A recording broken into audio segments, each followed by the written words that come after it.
Support for Sportspage is provided by the University Store. The University Store is the official headquarters for Mules and Jennies emblem clothing, gifts, and UCN memorabilia. Books, office supplies, art supplies, and more are available at the University Store, located on the lower level of the Elliott Union on the UCM campus in Warrensburg. And promotional support for Sportspage is provided by 1450 KOKO and 98.5 The Bar. 1450 KOKO and 98.5 The Bar, the radio home of University of Central Missouri Athletics. Coming up on Sportspage, I'll sit down with football head coach Jim Svoboda and talk about the recent overtime win against Missouri Southern. We'll also catch up with head soccer coach Lewis Theobald and talk about their big win against Fort Hays State. In our Sportspage spotlights, we'll take a look at football senior Cullen Rosine. We'll also take a look at Jennies soccer midfielder Nicole Pond. All of that and more on this week's edition of the University of Central Missouri Sportspage.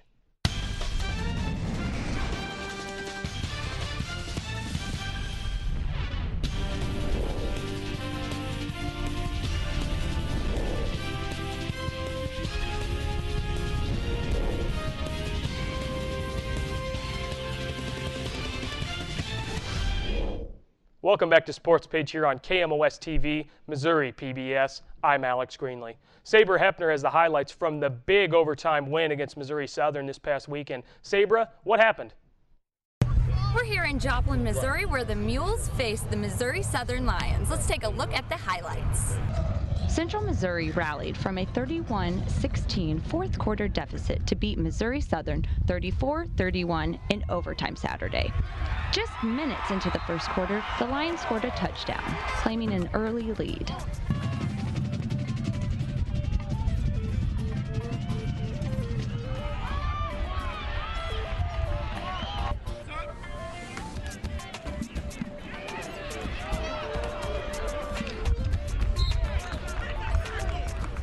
The Mules struggled for possession in the first quarter as the Lions controlled the line of scrimmage, forcing the Mules to kick. The Lions extend their lead late in the first quarter as Jerez Forshu runs in the end zone with ease. With a minute left in the first quarter, the Mules battle to get back in the game. Levance Taylor makes a big play, outrunning the Lion defense for a 62-yard touchdown drive.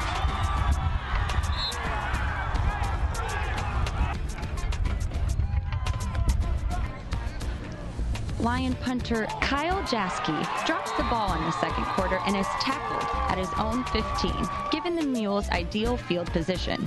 Hayden Hawk hits Cullen Rosine for an easy 15-yard touchdown. UCM trails by 1 point, 14-13.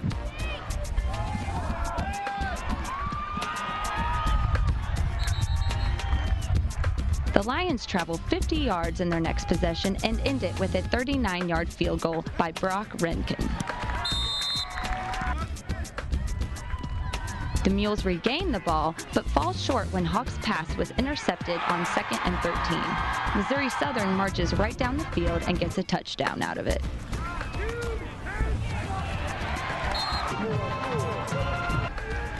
The Mules turn the ball over late in the second quarter, giving possession to the Lions at the UCM 37.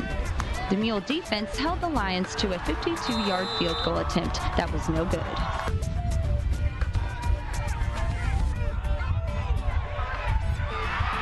The Lions fumble, giving the ball right back to the Mules. Will Mondragon kicks a 27-yard field goal, adding 2 points onto the board. Missouri Southern added to their lead with a touchdown late in the third quarter.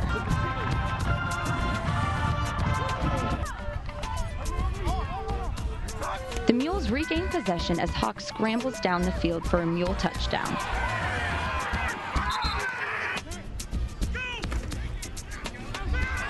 Fugate ran in for a 2-point conversion, cutting the deficit to 7 points.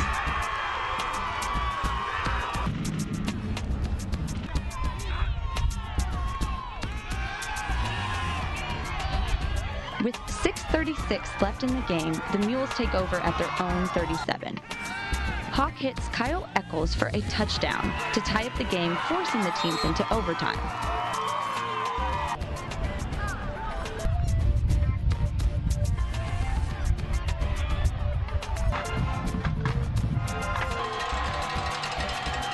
Mondragon makes the game-winning kick in overtime, giving the Mules a 34-31 victory.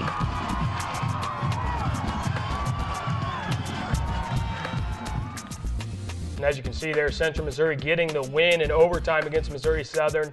34 Central Missouri, 31 Missouri Southern. Levance Taylor, 120 rushing yards. Hayden Hawk, 20 of 33 for 2 TDs. And I'm joined now by Mules head coach Jim Svoboda. Coach, glad to have you on. Yeah, good to be here. Good to see you. First thing I want to talk about, you had a slow start coming out of the gate, down 24-13 at half. And then you got that running game going.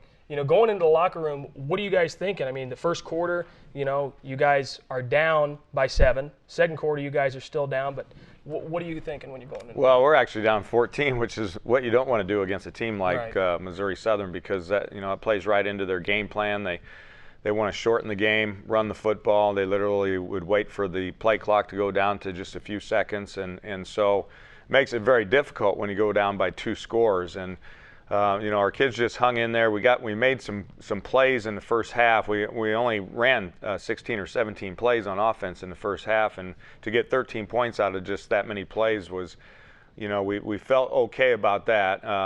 We just felt like we needed to do a better job defensively on first down, and then when we would get them in 3rd and long to get them off the field, and we let them off the hook a couple times, and then offensively just you don't turn the ball over against a team like that. That's again, that's allowing them to keep the lead and milk the clock and so forth. And so just we made some minor adjustments at halftime, and really the credit goes to the players. They just hung in there, kept playing, made some brilliant plays down the stretch, and got the thing into overtime, and then we won it. Well, that you guys did. I want to talk about fast forward into the third quarter, 31-16. What are your main concerns at the start of the fourth quarter?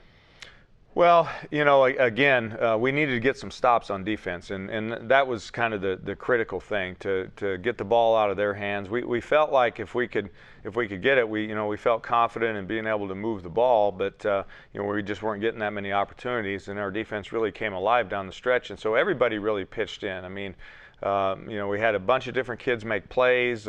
Hayden made some key throws. We had some key tackles on defense to get us the ball back, and that was, as a head coach, is very gratifying just to see everybody chip in and close the game like that. That's brilliant. In the fourth quarter of the game, your defense was holding the lines. They didn't score in the fourth quarter. Mules scored 15 points, and then you're in overtime. Going into overtime, 31-31. When you guys get in the huddle and talk about that, what's something you tell them? Well, you want to win the flip. So if we can do that, we'd like to win the flip to start with. Then you know what you got to get. So we hadn't won a coin toss all year. We won the coin toss in overtime, and it's just a matter of seeing what the defense can do, whether you need a field goal or a touchdown, or to win the thing. And we bend a little bit there at the beginning of the overtime, and then made a great play down the stretch in terms of forcing a fumble and recovering it. Then you know that when you're in overtime, you start at the 25-yard line, so you're pretty much in field goal territory already. That's a little longer one than you'd like, but 42-yarder. So we felt like if we could advance it, we still wanted to be aggressive in overtime, even though we only needed a field goal. You'd like not to put that on the field goal team if possible, and we ended up just short of a first down there, and we got out and executed the field goal. We had a great snap, great hold, and Will Mondragon kicked it right down the middle. Oh, and that he did. When you come off a win like that, in overtime, what's in your mind? Well, they're nothing but positive, really. It was a game where it wasn't looking good for us. They were again, we kind of played into their hands, and they were sort of executing their game plan the way they wanted to, and we just hung in there, and that was part of our theme going into the game, is just to keep playing and keep believing, and you never know when that key play is going to happen, when you're going to get that turn, that takeaway like we did, or a big play from somebody else. And it was really as their coach, it was really just great to see that come to fruition, and to see their hard work and belief really pan out for them in a game like that. So I think it'll pay dividends for us down the stretch. When you win a game like that, they know that when the chips are down, that they got the guys to make plays, and I think that gives you confidence in that scenario. So on the flip side, we'd like to not start off slow and get on top in one of these games and go from there. But the important thing is they're finding a way to win. They really are. It's just phenomenal. It was your first overtime win for the Mules since 2007, the first in your tenure. Now you guys have won 3 in a row. You dropped the first 2. Now you've won 3 in a row. Does this help solidify the Mules as a top contender in the MIAA? We're not even thinking about that, to be honest with you. We know we're in a good spot right now in terms of how the rest of the season lays out, but you just simply can't look ahead. There's no reason to do that because every opponent's very worthy. Every opponent's got outstanding players and coaching in the league. So we're just totally focused on Washburn right now and what we have to do to beat them. Well, I know you guys are going to do a really good job against them. Let's talk about defense for a minute in that game. Ricky Spradley had 19 tackles in that game. Talk about his season so far. I mean, how's he been doing? Well, Ricky's a tremendous athlete, and he's really grown into the position, the middle linebacker spot. It's as the name would indicate, it's the middle of the defense. It's the heart of the defense, and obviously when you have a guy that's got 19 tackles in a game, that means that he was making a tremendous number of plays in there. But it also means that other guys are doing their job as well because he is in the middle there. So, but Ricky's worked hard. I mean, he looks like he's the perfect middle linebacker for our defense because some of the things we do coverage-wise, we need a pretty good athlete there. So you just don't need a big, strong guy. You need a guy that can run a little bit as well. And so he's got all the tools to be an outstanding player at that spot. Saturday, the Mules host Washburn at home, who are also coming off an overtime win. What did you guys work on in practice this week? Well, we worked on Washburn. They have a lot of weapons on offense. They got a very powerful running back with good balance. They got a young quarterback that's continued to improve. They got an outstanding wide receiver that can be a threat at any time, and they got a gigantic offensive line. So, we were just working on trying to, do what we can do defensively to make them uncomfortable and give them some different looks.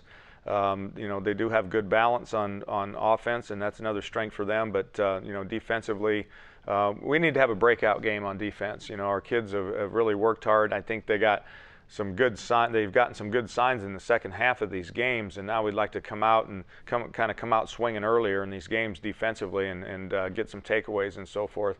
Offensively, they're just really solid defensively. They don't make a lot of mistakes. They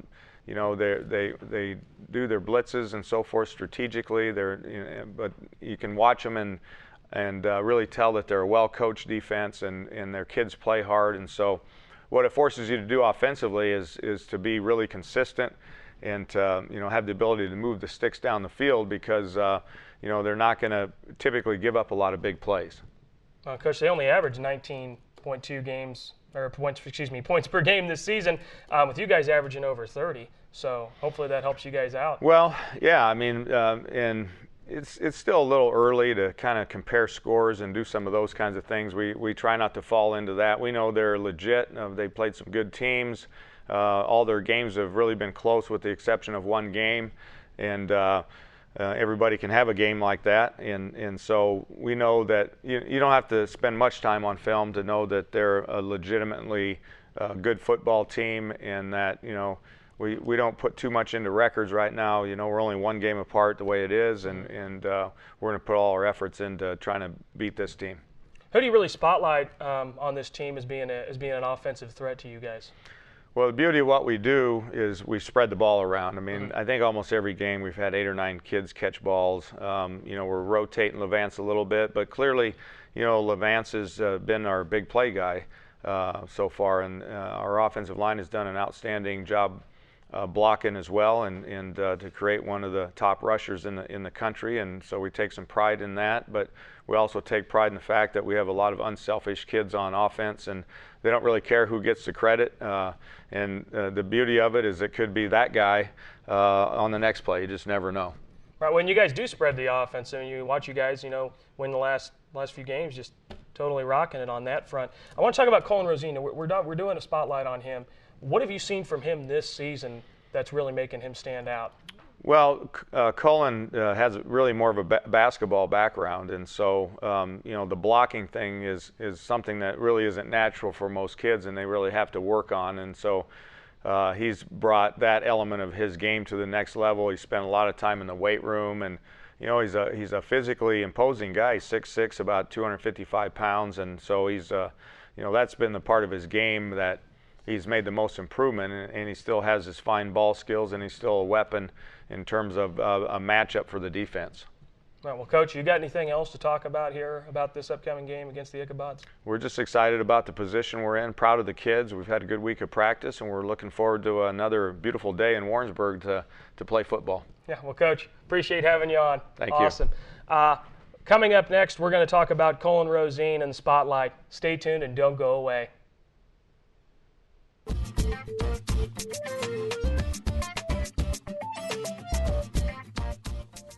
Welcome back to the University of Central Missouri Sports Page. Let's take a look at Cullen Rosine and see how his senior season has gone so far.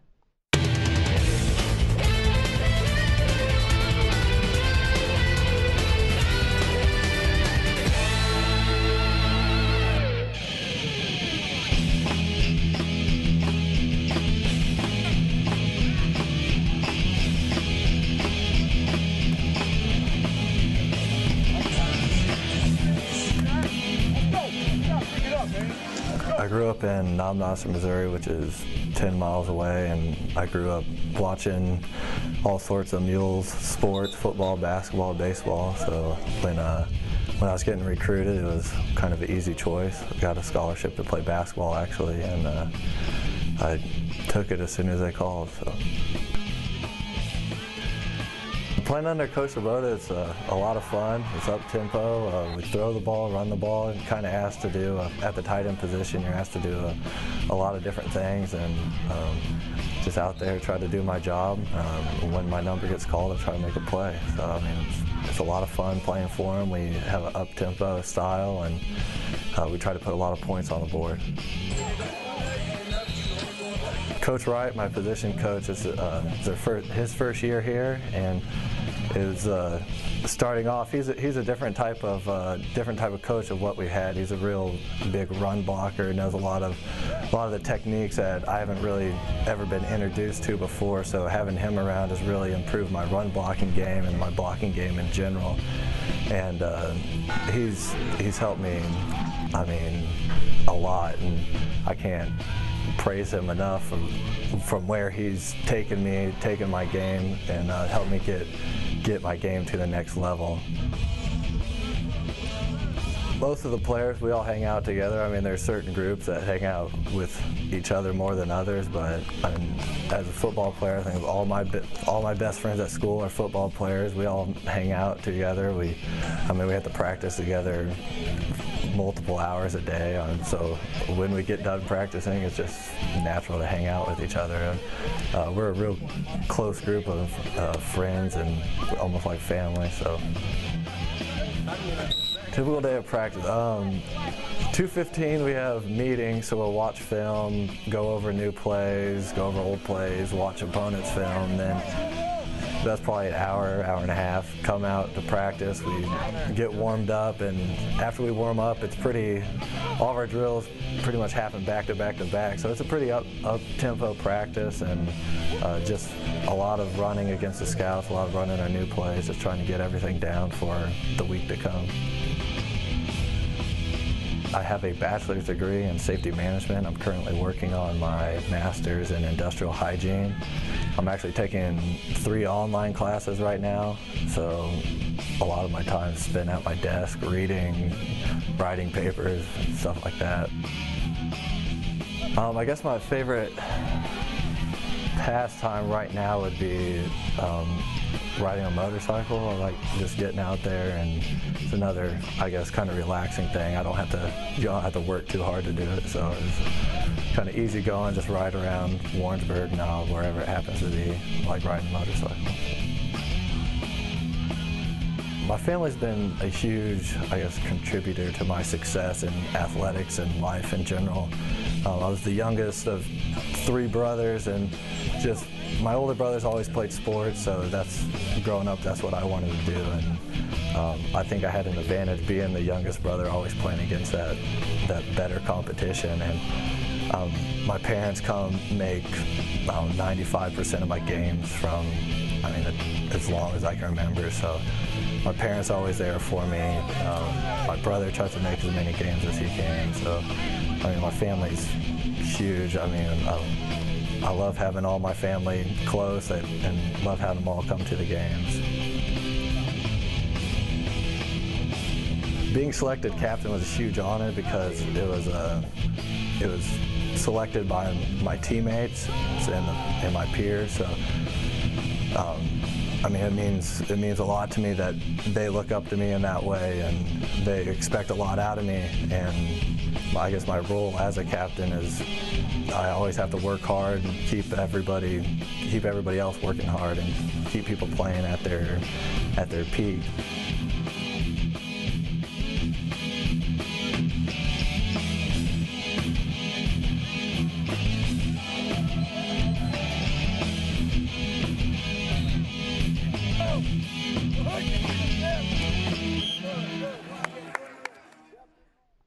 Rosine has 14 catches for 197 yards so far this season. Good luck to Rosine on the rest of his senior season. Up next, Jason Ketch will give us the rundown of how Jennies soccer has been doing so far this season. Don't go away.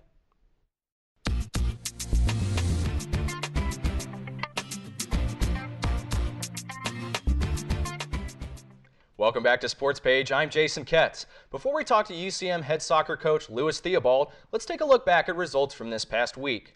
Jennies volleyball played a pair of games this weekend. Friday night, Central Missouri hosted the Fort Hays State.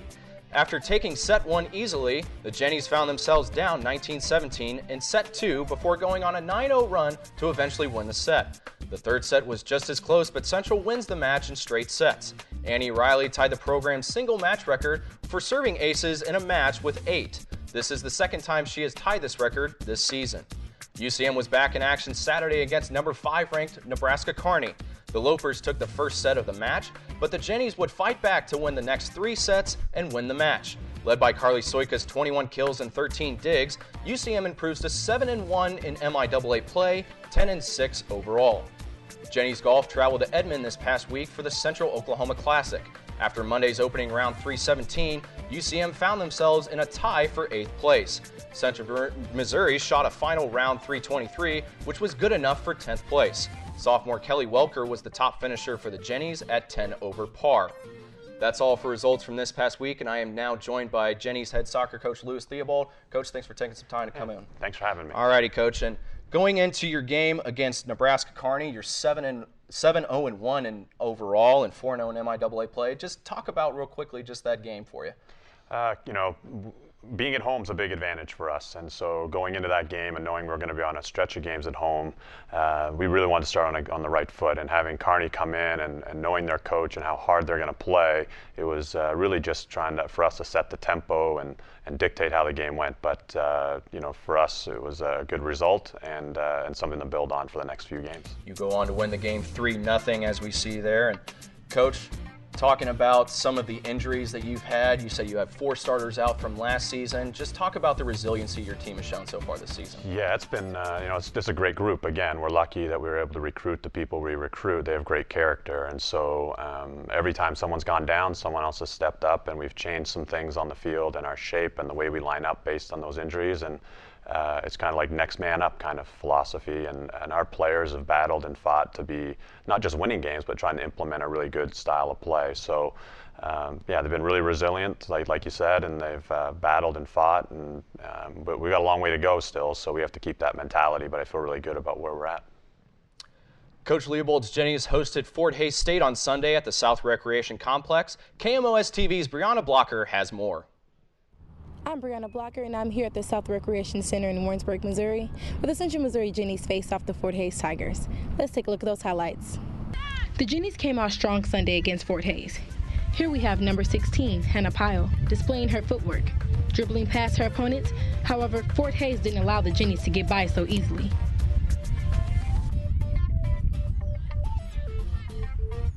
Number 10, Abby Rhodes, dribbled down the field while Pyle saves a pass.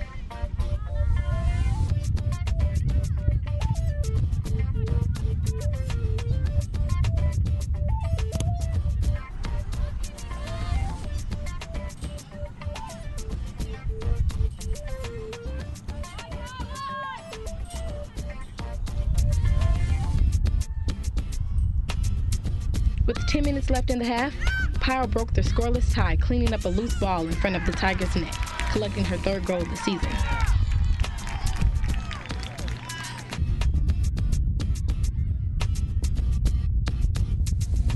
Central Missouri took a 1-0 lead into halftime and carried it through majority of the second half. Again, we have Ford Rhodes always ready to head up the field, making the Tigers work for the ball.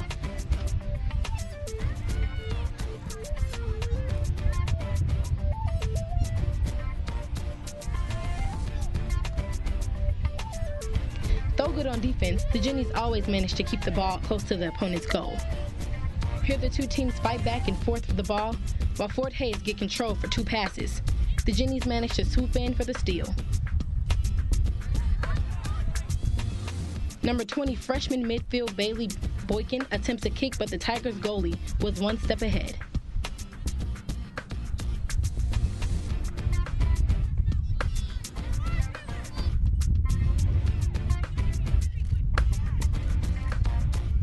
Though down by 1, the Tigers stayed aggressive and kept fighting for the ball.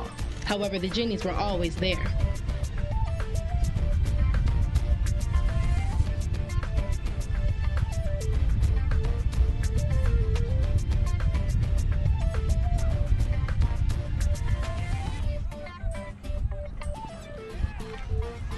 The Jennies get 2 opportunities for a corner kick, but Fort Hays' defense keeps them away from scoring.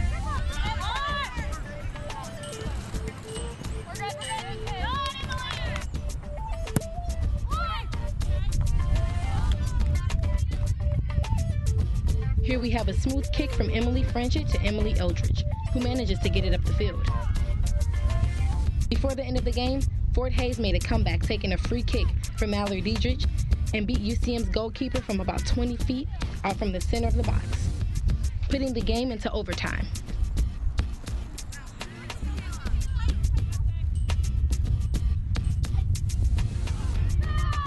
In the 96th minute in overtime, number 5, freshman forward Taylor Thompson unleashed a shot from about 30 yards out from the right side and found the back of the net for the 2-1 win.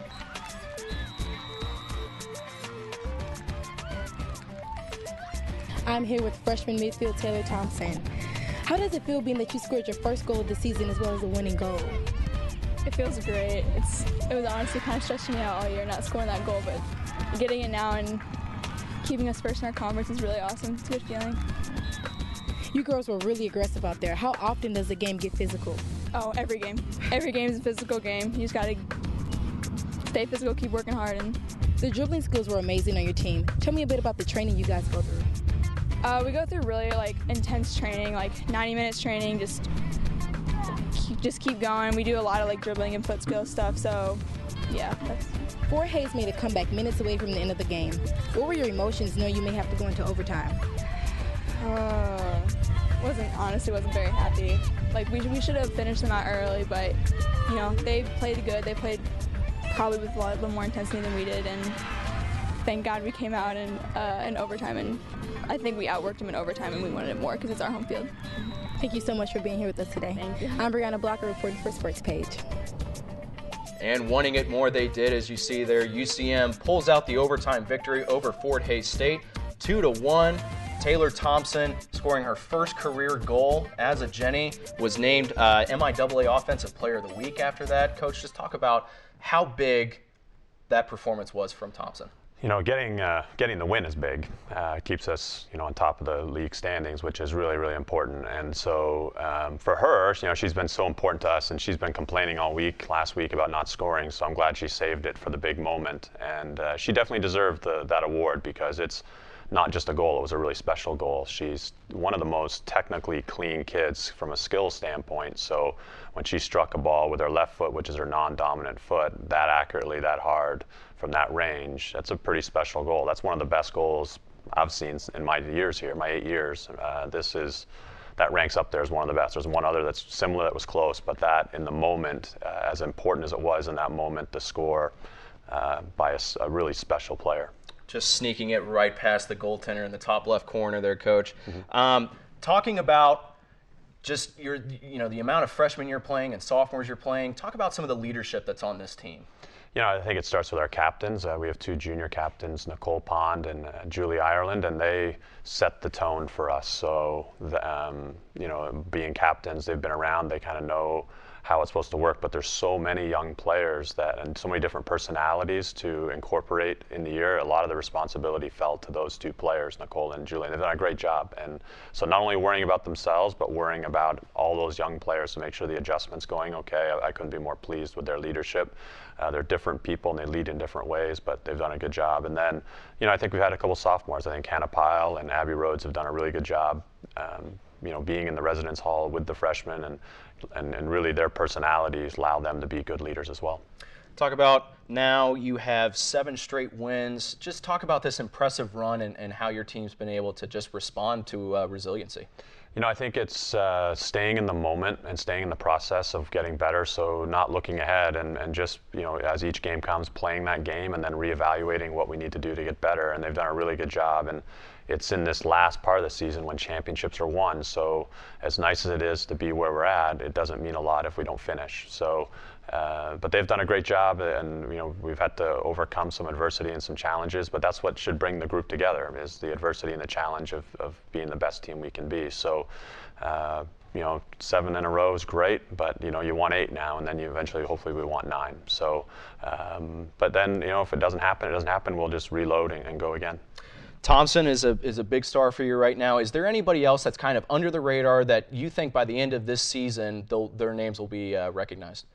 You know, I think someone that should be recognized is our goalkeeper, Anna Dilk. She's, you know, in my opinion, the best goalkeeper we've ever had here, and makes saves to keep us, you know, like she made a big save in the first half against Fort Hays to keep it 1-0, and the game easily could have been tied. And she gives us a lot of confidence in the back. And then the other, you know, Bailey Edwards, I think, is a big-time player that we move all over the field. She sometimes plays up front, sometimes she plays in the back, and she's, you know, in my opinion, dominant wherever she goes. So we've got a few players, and there's probably more that I'm not mentioning, but the best part about our team, I think, is we're a team. We're not relying on one person. We're getting goals from different people. We're defending with a group of different people. Players are moving around the field based on our situation.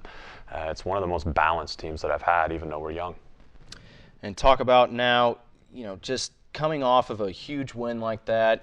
Next up, you have Missouri Southern on Friday. What can you tell us about the Lions? Well, the thing I can tell you about Missouri Southern is they beat us at home last year. So, and we were on a 48-game unbeaten streak in the league, and they ended it. So, if you know, we need to respect the game enough to put enough energy into that game to make sure we come out on top. We're at home. They've proven they can beat us, so it's a good challenge for us. You know, sometimes records are deceiving. They don't have the greatest record right now, but their results look a lot closer than the record. So I'm concerned about that. And then obviously looking ahead to the next game is a Sunday game, but we have to get through Friday first. And just talk about that game against Southwest Baptist you have coming up on Sunday at the South Recreation Complex. Just talk about what kind of matchup you'll have against you know, they're a big physical team. I think they lead the league in fouls, and that's an indicator of how hard they play. You know, our concern will be, you know, having to try to stay in our style and play, because it'll be a contrast to styles. We're not the big, strong, physical team. We're more of a team that can move the ball and keep the ball and create opportunities that way. So it'll be a battle of styles, and then, you know, obviously they're in second place right now in the league, so they'll be motivated to come in here and try to get a win. And what would you say, Coach, is the biggest thing your team has to work on going ahead, you know, through not only Friday and Sunday's games, but also just throughout the rest of the season? You know, I think the big thing for us is we've got to play a full 90 minutes, and that's a mentality, and it's expectations and standards, and trying to get it across to a young group that's not been here. That's hard, but the big issue right now for us is staying in our style and our system for a full game. We haven't done it even for, you know, 60 minutes yet, so there's a lot more in us. And then the other thing is we've got to be able to create chances against really big, strong physical teams, and that's staying in our system, which that's how we define mental toughness, is staying in what we do for a long period of time. So we'll see if we're getting mentally tough this week, because we're going to get challenged, but obviously it's a process, and I feel good about where we're at.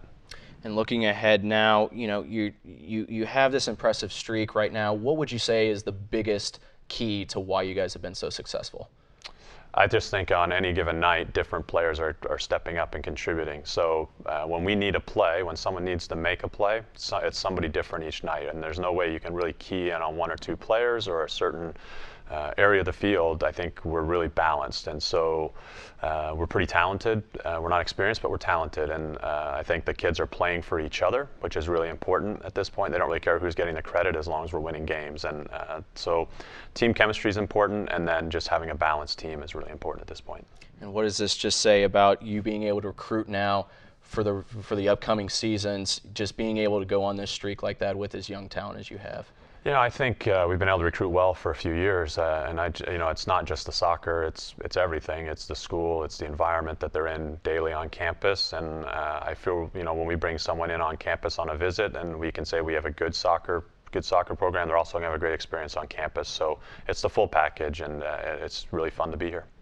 All righty, Coach, thank you for joining us. Coming up after the break, we highlight junior midfielder Nicole. You're watching the UCM Sports Page here on KMOS-TV, Missouri PBS.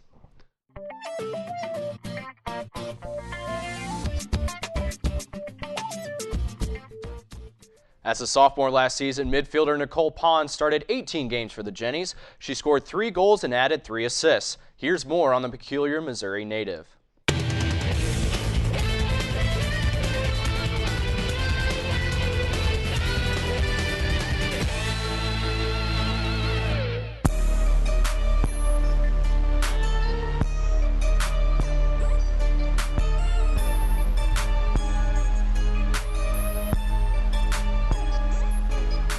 I started playing soccer when I was 3 years old, and many kickers at the Raymore Peculiar.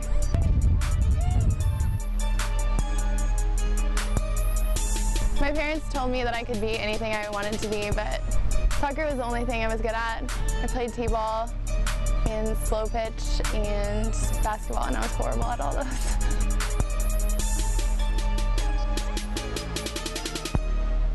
I chose red because I really liked Lewis.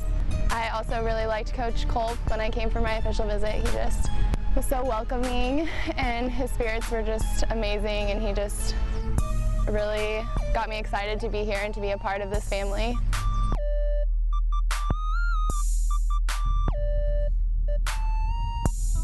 Lewis is really funny. He's a really good coach. He knows what he's talking about. I love playing for him. Coach Cullen, he is just an amazing man. I go to him when I'm feeling, I don't know, down, like stressed out or something. He just really brings my spirits up. He sends me emails along with a lot of other athletes just to keep their spirits high and to tell them how important they are to like the university.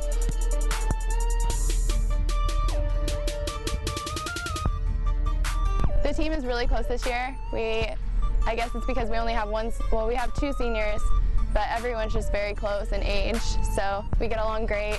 The team chemistry is amazing.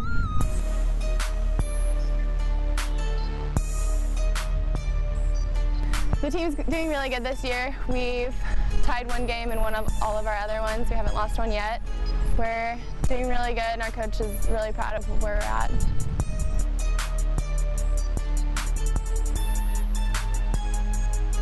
The goals that have been put on us by our coaches and just that we've came up with are to win the MIAA conference, to be first seed in the tournament, and to win, of course, get the national championship.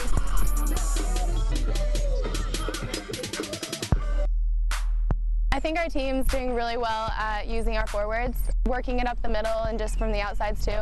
Our defense is incredible this year, so we've been really good at just building out of the back.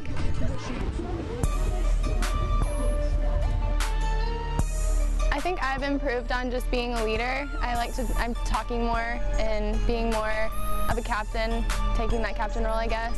I'm just trying to be a good example for my teammates, especially the freshmen, because I know this is a really hard transition. Okay. My relationship with the freshmen, I just made it a point when they first got here to just give them someone to come to when they're having troubles. I especially had a really hard time with this transition of coming from high school to college. It was really hard for me, so I just make sure that I'm there for them to answer any questions or any guidance that they need. On the field, I just try to make sure that I'm positive, that I'm uplifting, and I help with their spirits, and just am a positive role model off the field, also like in the classroom and decisions.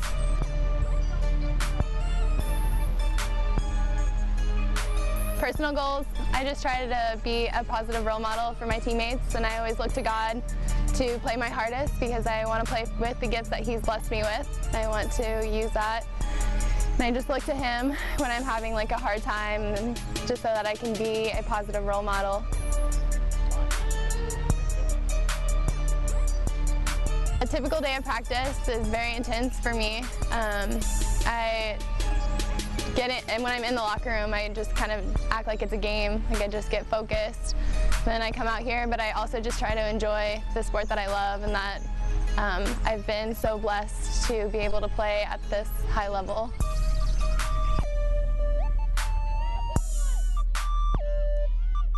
My major is nursing. I plan to go an extra 2 years to get my master's and become a nurse practitioner. I want to work with kids, but I haven't decided exactly where I want to be after.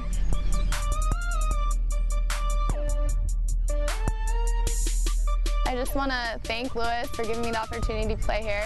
The last 2 years have been amazing, and I'm really excited to continue. So far this season, Pond has 1 goal and 3 assists, which have helped the Jennies to a 9-0-1 record. Coming up after the break, we will preview all of the upcoming games for the Mules and Jennies. Don't go anywhere.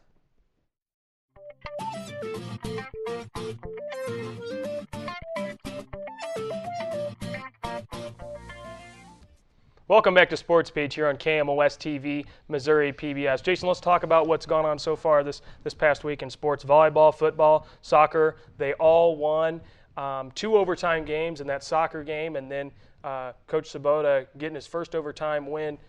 What's going through your mind as far as how we've done so far this season? Well, I mean, talking about just some big wins that we've had as a program and as a university, you talk about Missouri Southern, the football game that, we had to go into overtime to win it, kick a field goal.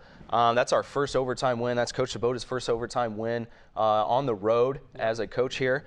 That's a huge win for this program coming off of, this is only their second game on the road. They played against Missouri Western the first week of the season and lost just a heartbreaker, a 10-9 loss there, and had to made a few mistakes toward the end of the game. So I thought that was a huge win for this football program. And you talk about the volleyball team. They have Nebraska Kearney, the number 5 ranked team, come in to the multi on Sunday, and they beat them in 4 sets, losing the first one, then coming back to win 3 straight. I thought that was a huge win for Coach Biontek's team. And talking about soccer again, they're still on this impressive streak where they've won 7 in a row, beating Fort Hays State in overtime. So not only do we have an overtime game in football, we have an overtime game in soccer. Right. Being able to keep this streak alive, having the freshman Taylor Thompson have her first goal as a Jenny being overtime of a 2-1 game like that, just very impressive all across the board for both Mules and Jenny sports. Well, and Jason, that it was. In the MIAA standings, football is tied for 4th in the MIAA. In playoffs, we really need to win out to get this done. Coming to the bowl game, hopefully for them, the record right now stands at 3-2. What is your thought? Well, and I think that right now this team's going to be able to come in and build off of what they were able to do against Missouri Southern. Coming in, they got Washburn this weekend. Mm-hmm. I fully expect them to come out with just as much confidence as they had getting from that huge win against Missouri Southern. And it's going to be a daunting task for this team, but I think that they can definitely pull this out. Well, and volleyball's tied for 1st, in the MIAA. They're coming back. They lost in that Colorado Premier. They lost 4 there. A little frustrating for them, especially that team they had last season, Coach Biontek. But coming back and getting that win, first set they dropped, and then 3 sets after that they got it done on that. So really proud of Coach Biontek and what he's done with this team and what they're doing right now. Soccer's undisputed #1, and season after season they do very well. What's your thought on how they've been doing so far? Well, and I think that, you know, Coach Theobald was the one who was telling about, you know, we've got a lot of their team has about 4 starters from last season out that are still, he says that there's about 2 of them that are going to be going on medical red shirts this year, and so that's a tough loss to have. Yeah, it is. For any team, let alone a team that has as many juniors, sophomores, and freshmen in their lineup as Coach Theobald does. But being resilient and being able to come back from deficits like that are what make good teams into great teams. It does. And before we go into the upcoming stuff, I want to talk about the football team and how the football team has done so far this season. Getting that overtime victory, you know, on the road, a big deal for them, and I'm really proud of that team for getting it done. What do you think the Mules need to improve on going into their game against Washburn? Well, I think what they need to do is they need to make sure they can move the ball offensively and keep their teams 3 and out on defense. Right. You saw that glimpse of that in their game against Nebraska Kearney, where they came out in the second half and had 4 straight drives where they were able to go 3 and out and then score on consecutive possessions. That's a big thing for this offense and Mule team. Well, let's go ahead and head on to the upcoming results coming up with Mules football, and they have a big home game coming up against Washburn at 1:30. The Mules are currently 3-2 and looking improved to 4-2, and hopefully they get the job done there. Good luck, Mules. Jennies Golf is off to the University of Missouri St. Louis for the Triton Fall Invitational. Opening round starts Saturday, October 11th. Good luck, Jennies. Then we got Mules Golf, and they're heading to St. Joseph for the Missouri Western Regional Invite starting October 11th. And good luck to Mules Golf. Jennies Soccer has 2 games at home coming up. Friday, October 10th is against Missouri Southern at 7 p.m. And on Sunday, Central Missouri plays Southwest Baptist at 1 o'clock. The Jennies are currently 9-0-1 on the season. Good luck, Jennies. Women's volleyball has 3 games on the road this week. October 10th, it's Missouri Southern. October 11th against Central Oklahoma. And last but not least, it's Lindenwood October 14th. The Jennies are currently 10-6 on the season, coming after that big overtime win. Both Mules and Jennies cross-country teams head to Bolivar, Missouri for the Southwest Baptist Invitational. Good luck to the Mules and Jennies. And with that, we conclude this edition of the UCM Sports Page. Make sure to tune in next week. Until then, for our entire crew here at KMOS-TV, I'm Alex Greenlee. And I'm Jason Ketz saying thanks for watching the UCM Sports Page here on KMOS-TV, Missouri PBS.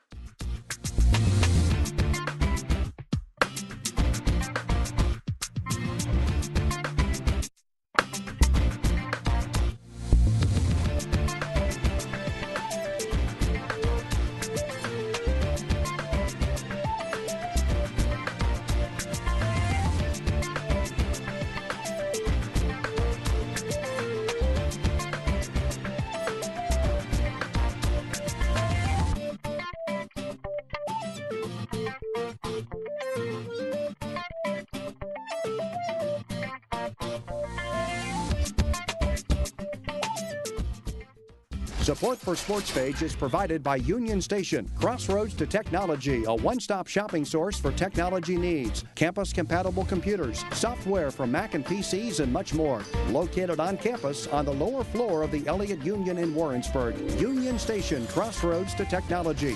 And promotional support for Sportspage is provided by 1450 KOKO and 98.5 The Bar. 1450 KOKO and 98.5 The Bar, the radio home of University of Central Missouri Athletics.